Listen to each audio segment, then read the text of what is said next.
Hi, I'm Wheeler Winston Dixon, James Ryan Professor of Film Studies at the University of Nebraska-Lincoln, and this is Frame by Frame, and I'd like to speak for a moment or two about the film work of Andy Warhol. Andy Warhol, of course, is one of the most influential artists of the second half of the 20th century. Classically trained, he started as an advertising artist, but soon drifted into pop painting and began doing serial paintings like the Marilyns and the Jackies and the car crashes and the flowers, and many of these involved serial repetition.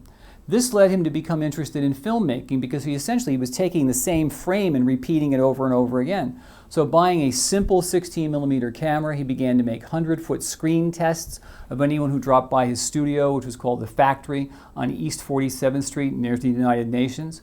And from these 3-minute films, he moved to longer films, including the notorious Empire, which is 8 hours of the Empire State Building from dusk till dawn. Sleep, which is 6.5 hours of a man sleeping.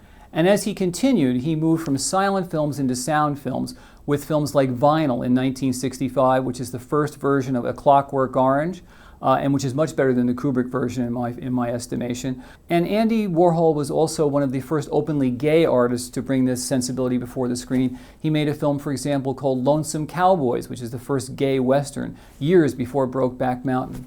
Unfortunately, Warhol's filmmaking came to a stop when Valerie Solanas shot him at the Factory in 1968, and he became, in the words of Taylor Mead, one of his actors, quote, the ghost of a genius, unquote.